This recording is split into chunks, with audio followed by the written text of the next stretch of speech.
Shalom, shalom. First and foremost, I want to give all honor and glory to Yahweh, Bashem, Hamashiach, Yahweh Shai. And I want to say peace and salutations to all the elders, the great millstone, and all the other elders out there bringing out this truth with sincerity, and all the brothers out there bringing out this truth with sincerity. I am Servant Ariel, and I'm going to continue to keep the faith, Yahweh willing. The Lord has been doing some things. A lot of things been going on in the world, and he put this lesson. So I give all honor to the Most High Yahweh and his anointed son, Hamashiach Yahweh Shai, for these lessons that he's putting together. And this one is titled, Who Will Rise Up for Me? So he's asking the question to us, who's going to rise up for him? So, this is a question he put out there for us to consider. And I'm going to start with the book of Psalms, chapter 94, and shalom to all the Akwafs in there and all the Malaks that get on, or anyone that's absent that misses this lesson, but it will be here for them to see. So I'm going to start with Psalms 94, verse 16 through 19, and it reads, Who will rise up for me against the evildoers? Or who will stand up for me against the workers of iniquity? So the Lord is asking us, who's going to rise up against this wicked society? Who's going to do it? Verse 17, unless the Lord had been my help, my soul had almost dwelt in silence. So he's going to always be our helper while we're going through it. I mean, this is what, the Malaks and the Akwafs, they got to do their part. There's things they can't go out and prophesy, but there's things that the Lord wants them to do, to be those virtuous women. They can be cooking and taking care of the home, being a pillar of rest for the Malaks. There's things they need to do too. So he's asking the question, who's going to rise up for me? Because the Lord is going to be our helper. He's going to help us through it. And it says, verse 17, unless the Lord had been my help, my soul had almost dwelt in silence. So he's going to help us. So this is why our people don't need to fear, because the Lord said he's going to be our helper. And Salakia for the background noise. Someone was calling on a phone in the back. Salakia for that. Verse 18, when I said my foot slippeth, thy mercy, O Lord, held me up. So even if you fall, he said a righteous man may fall 7 times, but you're going to get back up. You need to get back up, understand who you are and who you belong to, because we've been bought with a price. Our lives are not even our own. It belongs to him. And verse 19, in the multitude of my thoughts within me, thy comforts delight my soul. So we have to always delight ourselves in the Lord. Like David said in Psalms 37, delight yourself in the Lord and he will give you the desires of your heart. And shalom to Zaquan Mashah coming in the chat. Yahweh Bashem Mashiach, Yahweh Shai, Barakatham to you and your household, Zaquan Mashah. And so we need to understand, let me read that verse 19 again. In the multitude of my thoughts within me, thy comforts delight my soul. So this is why he said, my thoughts are not your thoughts. That's what he said in Isaiah 55. And he said, neither are your ways, are his ways, our ways. So we got to always follow his thoughts. And where is his thoughts? In the Holy Scriptures. We stay in these scriptures. This is what gives us comfort, peace, gives us everything we need. It gives us a well-balanced diet by staying in this word. And from there, I'm going to go to Psalms, Salakia, Proverbs chapter 21, Proverbs 21 and verse 15 through 16. Proverbs 21, verse 15 through 16, and it reads, it is joy to the just to do judgment, but destruction shall be to the workers of iniquity. So he said it's a joyful thing to do what's right and pleasing in his sight. But then he also said, destruction shall be to the workers of iniquity. So that, if they continue to keep staying in that mud and the mire, doing all those things that he actually hates, they're going to actually be in that dirt. They continue doing it. So the Lord is not mocked with that. He's going to take action. Verse 16, The man that wandereth out of the way of understanding shall remain in the congregation of the dead. But the Lord has given us the understanding by these precepts. Like he said, through thy precepts, we get understanding. He gives us the understanding as we study to show ourselves approved, workers that are not ashamed of the gospel. And then we have to rightly divide the word of truth. So if we're doing these things, then you have the understanding. Psalms chapter 119, and I'm going to go to verse 124. Psalms 119, and I'm going to go to verse 124 to 128. And it reads, deal with thy servant according unto thy mercy, and teach me thy statutes. So this is what we want the Lord to be just, because he is about just weights and balances. And we want him to teach us his statutes. And then it reads in 25, I am thy servant, give me understanding that I may know thy testimonies. So the fear of the Lord is the beginning of wisdom. And once you start to fear him, he said, a good understanding have all they that do his commandments. So you start to fear him, then you start to get the understanding. Verse 126, it is time for thee, Lord, to work, for they have made void thy law. So now David is saying he was pleading for the Lord to take action, to start doing things. And he is moving up in the spiritual realm. He's taking action on the people in this society, because they've been doing all the things that are contrary to the Holy Scriptures. Verse 127, therefore I love thy commandments above gold, above fine gold. Verse 128, therefore I esteem all thy precepts concerning all things to be right, and I hate every false way. So that's how we should be. We should hate anything that's false and contrary to the sound doctrine. We got to make sure it's according to how he laid it down, the doctrine, when he goes back to Deuteronomy, through how he started with the foundation with Moses. He laid it down from the beginning, how he wanted it to be done. Matthew chapter 12, verse 36 to 37, and it reads, Matthew chapter 12, verse 36 through 37, and it reads, but I say unto you that every idle word that man shall speak, they shall give account thereof in the day of judgment. Verse 37, for by thy words thou shalt be justified, and by thy words thou shalt be condemned. So we got to make sure that we're speaking these oracles. That's why, and I'm going to go to 1 Peter 4 and 11, because this is why he said that through Peter. And it reads, if any man speak, 1 Peter 4 and 11, let him speak as the oracles of Yahweh. If any man minister, let him do it as of the ability which Yahweh giveth, that Yahweh in all things may be glorified through Hamashiach Yahushai, to whom be praise and dominion forever and ever. Amen. So this is why we have to make sure we're speaking these oracles. The book of James, chapter 4 and verse 17.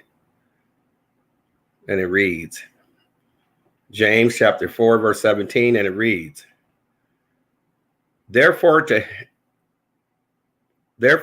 him that knoweth to do good and doeth it not, to him it is sin.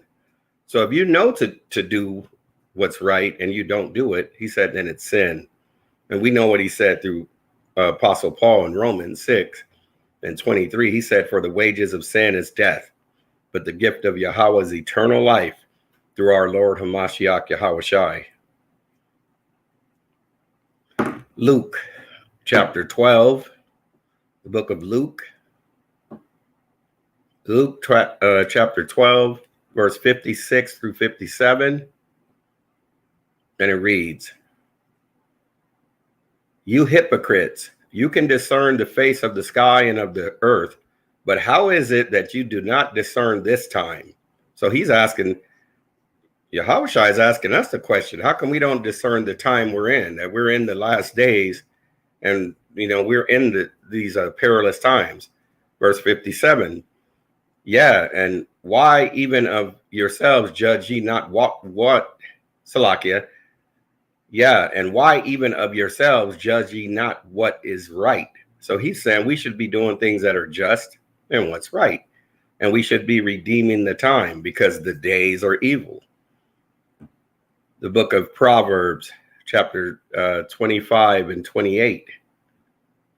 The book of Proverbs, chapter 25 and verse 28, and it reads, he that hath no rule over his own spirit is like a city that is broken down and without walls. So we have to be able to man our thoughts, having control over our spirit. We have to be able to control our anger, being quick to listen, slow to speak, slow to get angry. We have to be able to do the things that are the fruit of the spirit. He mentioned it in Galatians through Apostle Paul, the fruit of the spirit, how he said it's love, peace, gentleness, self-control. We have to have all these attributes to, that's controlling your spirit and manning your thoughts. Because if we don't do those things, then that's, when we start to err. And then that's when Romans kicks in. Romans 6 and 23, he said, for the wages of sin is death. So we don't want that. We want to make sure we're doing the things that are pleasing. The book of James, chapter 1. Book of James. And I'm going to read chapter 1, verse 16 through 17. And it reads, do not err, my beloved brethren. Verse 17, every good gift and every perfect gift is from above, and cometh down from the Father of lights, with whom is no variableness, neither shadow of turning. So there's no changing in the Most High Yahweh. There's no changing in him or his son. That's why Paul put that in Romans chapter 1. He said, who changed the truth of Yahweh into a lie, and worshiped and served the creature rather than the creator, who's blessed forever. Amen. So he's telling us we got to always, put our trust in the Most High. Serving the creature, that's getting into serving man. That's what they did with Caesar Borgia and all these idols. They started serving man. The book of Romans, chapter 13. Book of Romans, chapter 13, verse 4 through 7, and it reads, for he is the minister of Yahweh to thee for good, but if thou do that which is evil, be afraid, for he beareth not the sword in vain. For he is the minister of Yahweh, a revenger, to execute wrath upon him that doeth evil. So we got to make sure, we're doing things that are right, so he doesn't send his wrath upon us. Verse 5, wherefore you must needs be subject not only for wrath, but also for conscience sake. Verse 6, for this cause pay ye tribute also, for they are Yahweh's ministers, attending continually upon this very thing. And then verse 7 reads, render therefore to all their dues, tribute to whom tribute is due, custom to whom custom, fear to whom fear, honor to whom honor. So we're supposed to honor the Most High and his anointed son, Hamashiach Yahawashi. But then you're supposed to, obey the magistrates and, go obey the laws of the land so that you don't get in any trouble here. 1 John chapter 2, verse 4 through 6. 1 John, I passed it. 1 John chapter 2 and verse 4 through 6, and it reads, he that saith, I know him, and keepeth not his commandments is a liar, and the truth is not in him. Verse 5, but whoso keepeth his word in him, verily is the love of Yahweh perfected. Hereby know we that we are in him.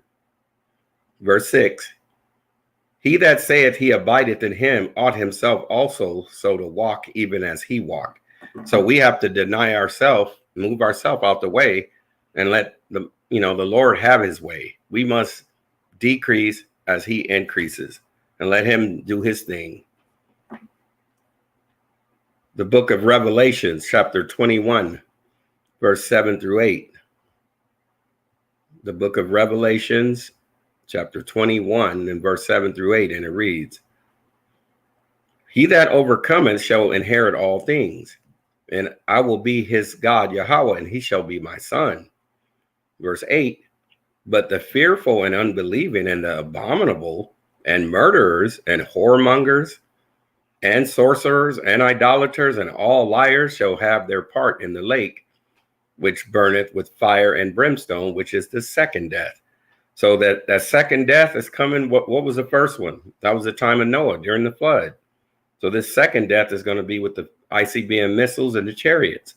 So you don't want to go through that. So he's saying they're going to have to go through that second death.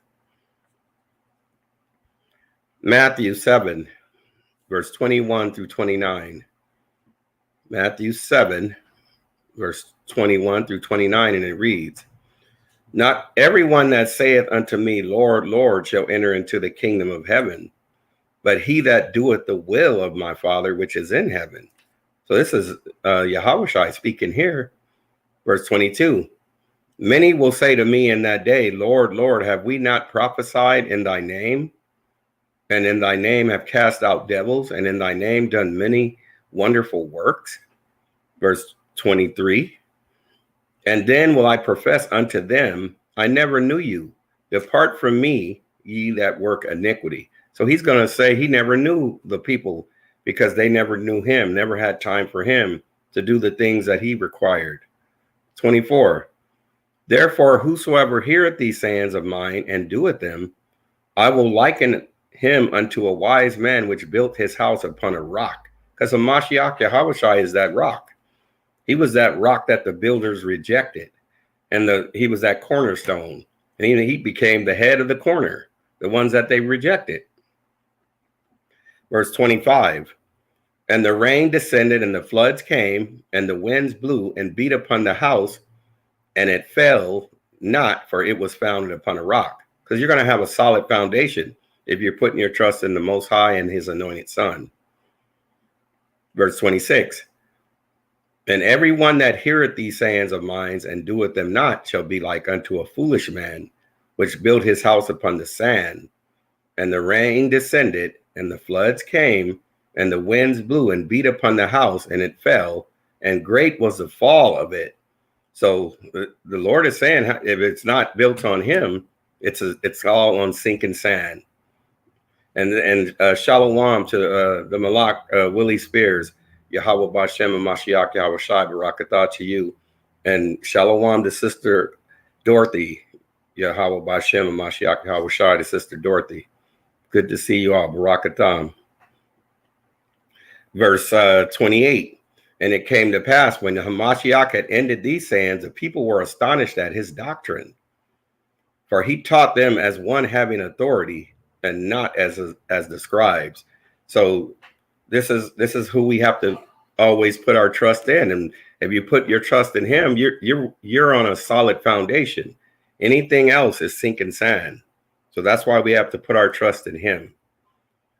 The book of John, chapter 8, verse 32 to 36. Book of John, chapter 8, verse 32 to 36, and it reads, "And you shall know the truth, and the truth shall make you free." Verse 33, "And they answered him, We be Abraham's seed, and were never in bondage to any man. How sayest thou, ye shall be made free?" Verse 34, "But Mashiach Yahushua answered them, Verily, verily, I say unto you, whosoever committeth sin is the servant of sin." Verse 35, "And the servant abideth not in the house forever, but the Son abideth ever." Verse 36, "If the Son therefore shall make you free, you shall be free indeed." So if you're in him and you're abiding in him in you, then you're set free. You're free. And a lot of people are in the shackles of their mind now. You know, they don't have the physical shackles like in slavery. Well, some of our people may be in prison, but if they're just, a lot of them have the bondage in their mind because they don't know who they are. So now he can set them free. They have to understand who they are and return back to their first love. The book of James, chapter 4, verse 1 through 4, and it reads, the book of James, chapter 4, verse 1 through 4, and it reads, from whence come wars and fighting among you? Come they not hence even of your lust that war in your members? Because a lot of times it's people, they're fighting things that's going on in their mind, the lust of their flesh, the lust of their eyes, and the pride of life. They're going through all that. Verse 2, you lust and have not, you kill and desire to have and cannot obtain. You fight in war, yet you have not because you ask not.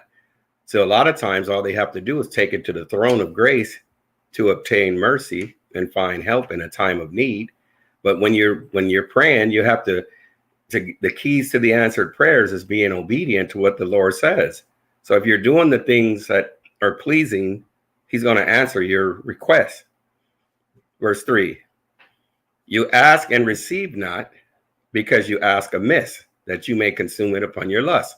So sometimes he won't give it because he already knows the end from the beginning. He knows you're not going to do right with it. Verse 4, you adulterers and adulteresses, know ye not that the friendship of the world is enmity with Yahweh? Whosoever therefore will be a friend of the world is the enemy of Yahweh. So we don't want to be, to be the world's friend, you become Yahweh's enemy. So we don't want to be his enemy. We want to be a friend. We want him to be our friend. And shalom to Yesenia, shalom akwat, Yahweh Bashem, Mashiach Yahweh Shai Barakatah. Good to see everyone on in the chat. The book of Titus, chapter 1. Let's see what Titus said here. Chapter 1, verse 15 through 16. And it reads, unto the pure, all things are pure, but unto them that are defiled and unbelieving is nothing pure, but even their mind and conscience is defiled. You know why he's saying unto the pure? Because he's talking about the ones that have a pure heart. I'm going to stop here for a second and just go to that in Psalms 24, and I'm going to go right back to Titus to show you. Let me go there in Psalms. Just jump over to Psalms 24. And starting at verse 3, I believe, it says, who shall ascend into the hill of the Lord? Or who shall stand in his holy place? Then it says, verse 4, he that had clean hands and a pure heart, who hath not lifted up his soul unto vanity, nor sworn deceitfully. So he said, those that have clean hands and a pure heart, and have not, because Yahushua told no guile. There was no lies. He was about the truth. So he said, he shall receive the blessing from the Lord and righteousness from the God of his salvation. Those people that do these things, they're going to receive the blessing of the Lord and the righteousness of Yahweh. They're going to get that salvation from him. And Shalom, the sister Sabaya coming in. Shalom, Akwat, Yahweh Bashem, Mashiach Yahweh Shai Barakatah. Now I'm going back to Titus. Now we got the clarity with that Titus, with Psalms actually. So let's go back to Titus chapter 1 and verse 15, and it reads, unto the pure all things are pure, but unto them that are defiled and unbelieving is nothing pure, but even their mind and conscience is defiled. Verse 16, they profess that they know Yahweh, but in works they deny him, being abominable and disobedient, and unto every good work reprobate.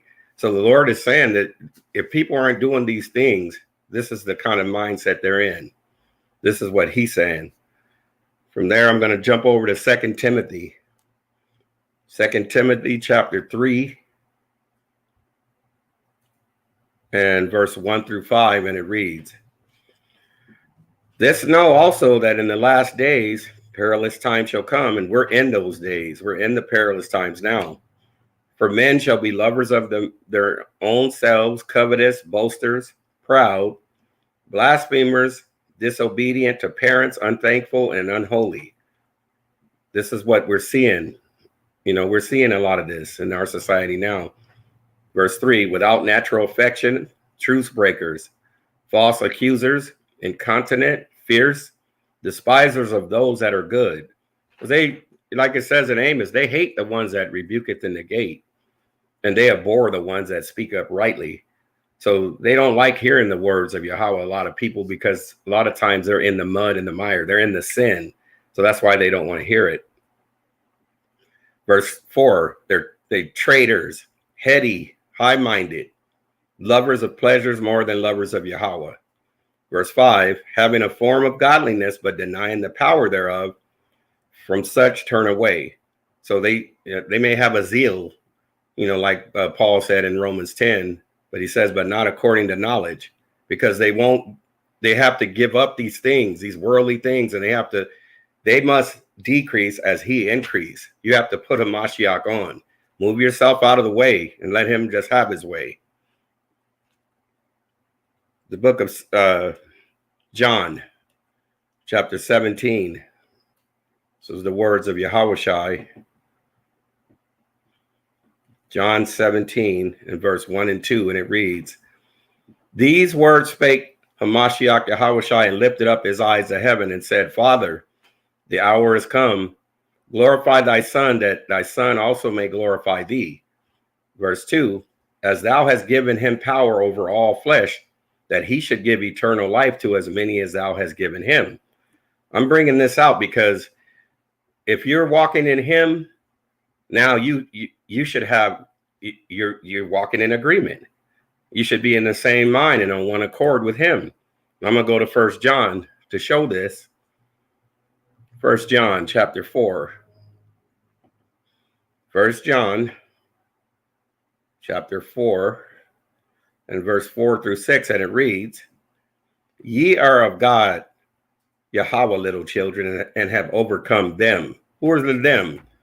Overcome the ones out in the world, because remember in John 17, he was saying, I pray for them. He was praying for the ones that he chose.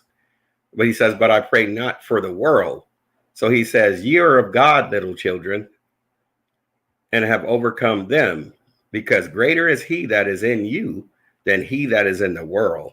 So greater is he. So if he's in you, now you have power to overcome all these impurities and all this wickedness and all these fiery darts that they're throwing at us out here.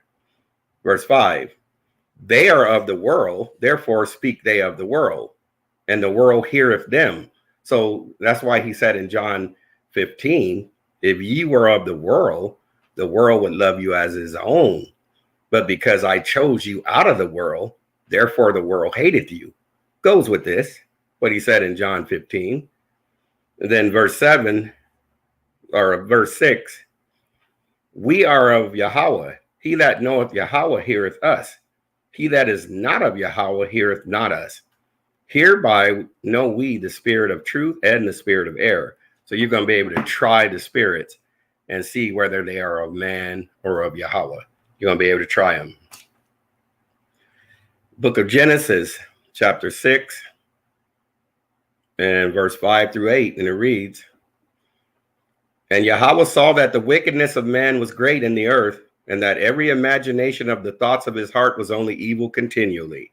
Because he trieth the reins and the hearts. I always bring that out because it's in my spirit.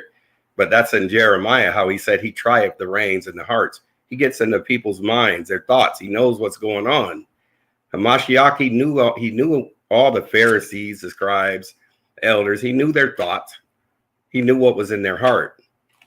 And then it reads, verse 6, and it repented the Lord that he had made man on the earth, and it grieved him at his heart. And then verse 7, and the Lord said, I will destroy man whom I have created from the face of the earth, both man and beast, and the creeping things and the fowls of the air, for it repenteth me that I have made them. He was so angry back in the time of Noah, because Noah was out there being vexed and preaching and building the ark, and they were just mocking and laughing at him. And then verse 8 says, but Noah found grace in the eyes of the Lord, because Noah stayed obedient. And he didn't waver. He kept running the race with endurance, looking unto Hamashiach, Yahushai, which is the author and finisher of our faith. The book of Psalms, chapter 55. Book of Psalms, chapter 55, and verse 23, and it reads, "But thou, O Yahweh, shalt bring them down into the pit of destruction. Bloody and deceitful men shall not live out half their days, but I will trust in thee." This is the spirit of David. This is the spirit of Hamashiach Yahushai. This is the spirit that we should be in. And as Shalom to Akwat Yapah, Yahweh Bashem, Hamashiach Yahushai, Barakatah to you. Ecclesiastes chapter 8. See, a lot of the people, they're walking on in the darkness, like David said in Psalms 14, how they walk on in darkness. He said the whole foundation of the earth is out of course. Let me just get that, because this is, before I grab this one in Ecclesiastes, let me get that in Psalms 14. It says, "The fool has said in his heart, there is no God Yahweh, and they are corrupt, and they have done abominable works, and there is none that doeth good. The Lord looked down from heaven upon the children of men to see if there were any that did understand and seek Yahweh. They are all gone aside. They are altogether become filthy. There is none that doeth good, no, not one." Then he says, "Have all the workers of iniquity no knowledge, who eat up my people as they eat bread and call not upon the Lord?" So we have to call upon him. If there's an issue, we're supposed to take it this as far as our knees to the floor, going into the quiet place and taking it to the throne of grace so that we may obtain mercy and find help in a time of need. That's what we're supposed to do. But we're not supposed to take matters and try to get ahead of him. He said to let patience have its perfect work in all things. So if we have a petition or a request, take it to the throne and just leave it there in his lap. And he will answer, because his timing is different than ours. He said 1,000 years is like a day to the Lord. That's why it doesn't happen instantly. And so a lot of people, they get anxious, and then that's when they get into error. Ecclesiastes chapter 8. Ecclesiastes chapter 8 and verse 11 through 13, and it reads, "Because sentence against an evil work is not executed speedily, therefore the heart of the sons of men is fully set in them to do evil. And though a sinner do evil 100 times, and his days be prolonged, yet surely I know that it shall be well with them that fear Yahweh, which feareth before him." So just because he hasn't acted on the people yet, he has a day appointed. Like they like to say in this society, how every dog has his day. He's going to do what he says. He's going to stay faithful to what he says. Just he hasn't done it yet. He has a day appointed for him. And then it says, verse 13, "But it shall not be well with the wicked, neither shall he prolong his days, which are as a shadow, because he feareth not before Yahweh." So it's not going to end well for the wicked. Remember in Isaiah, he actually said, "There is no peace, saith the Lord, unto the wicked." There's no peace coming to them. The book of John, chapter 15, and I'm going to close out after this, and I'm going to start at verse 3 through 14, and it reads, "This is the good news for all the ones that have put on Hamashiach." He says, "Now you are clean through the word which I have spoken unto you." Verse 4, "Abide in me, and I in you, as the branch cannot bear fruit of itself, except it abide in the vine. No more can you, except you abide in me."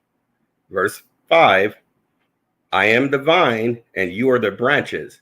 He that abideth in me, and I in him, the same bringeth forth much fruit. For without me, you can do nothing." And this is a red letter. This is Yahushua doing the speaking in this. And then, so we can't do anything without him. We have to stay connected to him.